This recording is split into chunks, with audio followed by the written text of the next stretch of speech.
From the opinion pages of the Wall Street Journal, this is Potomac Watch. It's election eve 2024, and the polls say the presidential race and the races for the House and Senate are all too close to call. Soon it will be all over but the crying or the rejoicing, depending on your preference. But today we'll take a step back and look at the election and draw some of the larger lessons that we think we have learned over the last year or so, even before we know all of the results.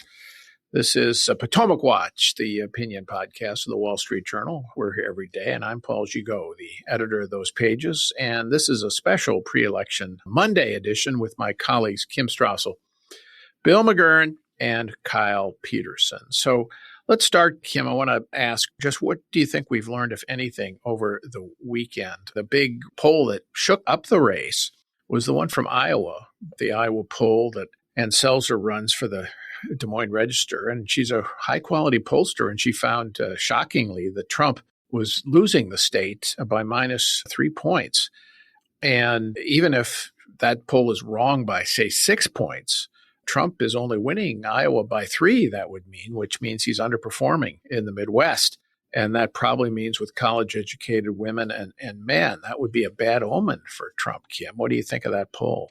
So Ann Selzer, as you note, she is a very good pollster. So this is something that really did turn heads. And by the way, I would just note it took guts for her to put that out there because it's either really right or really wrong.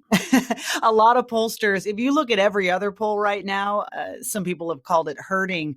Folks toward the end tend to be very wary about getting too far away from the other polls. And you can see why they do that from a reputational standpoint, but it isn't necessarily always the best guide as to what's going on out there.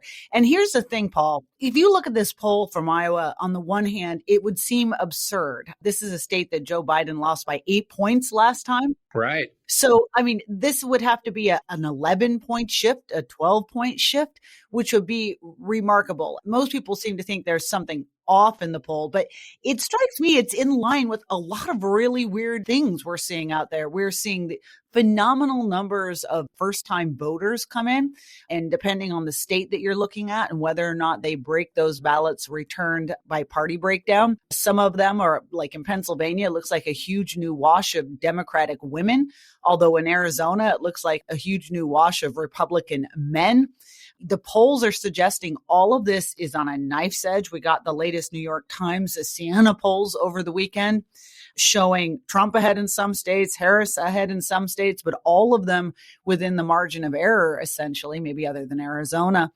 So on the one hand, you have all the pollsters, almost all the pollsters saying this is a really close race. And yet you have these outliers and you have this data which could suggest that maybe there's something much bigger going on. The question everyone has is on whose side? Yeah. I mean, if the Iowa poll is right or close to right, it would suggest that we could be in for some surprises on Tuesday evening, despite all of the polling that shows this close. Maybe it'll break in the direction of Kamala Harris. Certainly with late breakers going her way, I would think you see trend in the betting markets based on the late polls that were moving against Trump. He's still narrowly got an advantage in most of those.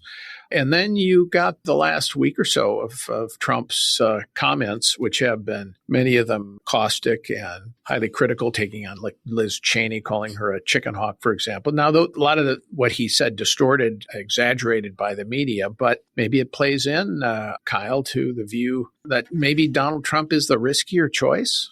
Yeah, if he loses, I think that is going to be the explanation, that there are people who decided they didn't want to sign up for another 4 years of policy being announced by tweet.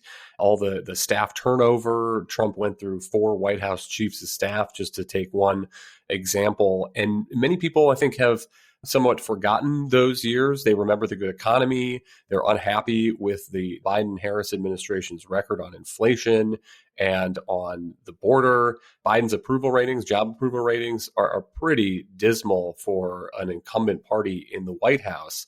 But maybe some of this is reminding some of those suburbanites why the electorate and the voters skipped giving Trump a second term in 2020.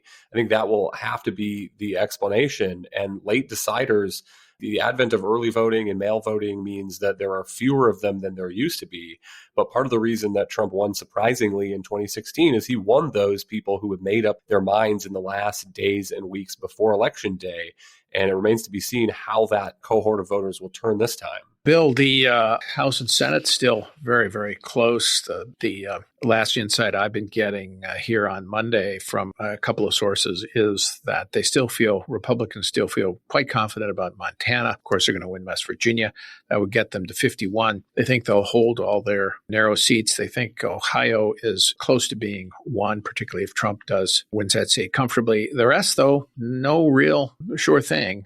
Very close races in Wisconsin, Michigan, Pennsylvania. The one surprise that they point to, or possible surprise, is Nevada, where Sam Brown is really within striking distance of incumbent Jackie Rosen. I agree with that. I think they'll be very close in these states. The polls in all the states show most of these races are a couple of points, very tight.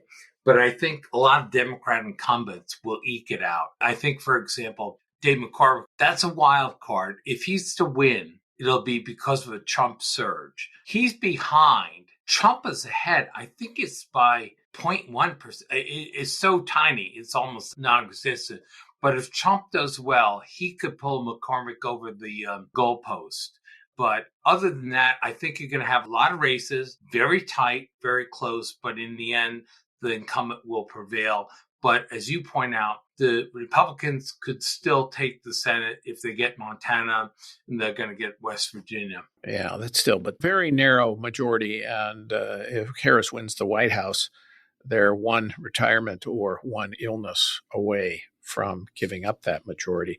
We're going to take a break. And when we come back, we'll talk more about some of the lessons of campaign 2024 when we come back. Welcome back. I'm Paul Gigot here on Potomac Watch with my colleagues Bill McGurn, Kim Strassel, and Kyle Peterson. Kim, let's step back a little bit. What's your big takeaway about the mood of the country that we've learned over the last year? And do you think that it's moving in a particular political direction? Well, broadly, the mood is unhappy. And if you look at the approval ratings for Joe Biden, that's incredibly clear. Rare is a poll where he breaks 40%. There's a lot of 30% numbers.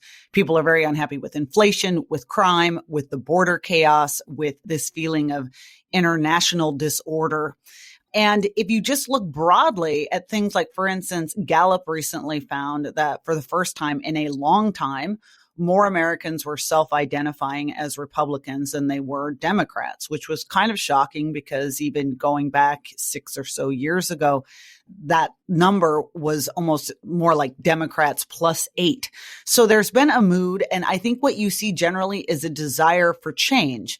And that's the real question in this election. There is no question for many voters that Donald Trump would be obviously a change from Biden. The question is it too much of a change for them to handle in terms of his temperament and the way he conducts himself? And this is going to be, if Kamala Harris loses, it will be entirely because she did not pick up on that or did not respond to that mood in the country. And she refused to say in any way, shape, or form how she would break with or be different from Biden. And Paul, this is still just to me the most perplexing aspect of this election. Just one thing. If she'd just chosen 1-2 things, they didn't even have to be big, and just say, we got this wrong, and this is why I'm going to be different. She would have given a lot more people a compelling reason to go for her because the mood is dark and people want to see a different direction. One of the interesting questions to me is whether or not this is signaling the end of what I would call the recent progressive era in American politics. I think if you look back in history, I think you can see this leftward trend started in 2006 with the Pelosi Democrats winning the House, largely based on the Iraq War reaction and opposition to the Iraq War and Katrina, handling of Katrina and the Bush presidency. the last 2 years then of the Bush presidency, you had the collapse of the financial markets and the beginning of the Great Recession. Obama comes in, 2 terms, governs to the left. Trump was a reaction to that. But if anything, the progressives and the progressive Democrats were even more. They turned even further left and then came back with Biden with a bigger turn left and governed with much of the Bernie Sanders agenda. And that era, it's interesting to me, is that ending now? I think if Harris loses, despite all Trump's liabilities as a candidate, I think we may be able to say that that's true, given the issues on which this election is being fought: inflation, the consequences of progressive governance on the border, on foreign policy, on the economy, and on many of the cultural issues like transgender issues. It's true, Kyle, that abortion has turned the Democrats' way. That's their big advantage, but there are not a lot of other issues that they've governed on that are winning issues. I think there's something to that argument, and particularly it looks like there's a high watermark of progressive ideology around 2020, 2021, when it seemed like a perfectly normal thing on the Democratic side for prime presidential candidates to be arguing about whether Medicare for all was a litmus test in that 2020 election, whether they should decriminalize crossing the border illegally, when they were saying things like abolish the police, as if that was a normal thing that would resonate with middle America. On the other hand, the challenge here is twofold, I think. One is that Trump would only have one more term left in the White House. We saw the enormous backlash to him in his first term, the 2018 midterms, his defeat then in 2020. And also the second thing would be the lack of a real coherent conservative alternative, because Trump has leaned into populism even more so now than he did the last time. Tax-free tips, tax-free Social Security, tax-free overtime. It is just sort of whichever policy idea he thinks can move some share of voters in a swing state. So that suggests that if Trump won, there's at least a chance that the eventual results in 2026 and 2028 would be kind of what we saw in 2018 and 2020. And whoever then came in as the next Democratic president would be just doubling down on these same kinds of progressive ideas we're seeing now. That's certainly one of my concerns with the Trump presidency. A second time, would it be able to successfully govern? And would it be able to put together a conservative center-right majority? I think that would be hard given the way Trump governs and the divisive quality of his governance. But that's a separate question from whether or not progressive era is hitting the wall, so to speak, with voters. I mean, it takes a while for voters to reach conclusions about certain policy issues. But if you look at boys playing in girls' sports, that's turned out to be a winning issue for Republicans in some states. What about the electric vehicle mandates? That's turning out to be a liability for Democrats in Michigan. You have the opposition to fracking, which Harris has now changed her mind on, energy issues. The inflation obviously has been a big problem with Bidenomics. They don't even talk about Bidenomics anymore, Bill. So I think, even though we don't know whether or not there'll be a new conservative era like the kind Reagan consolidated after 1980, there certainly has been a move right by the electorate. I'm not as optimistic. I don't know if you were optimistic. I'm not optimistic. Yeah, I agree with you. I think the Democrats, certainly if Trump wins, the Democrats should be asking themselves, what are the voters trying to say?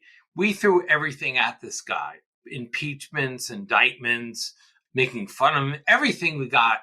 He was someone, 2 people even tried to assassinate him, and he's still coming at us like Godzilla, right?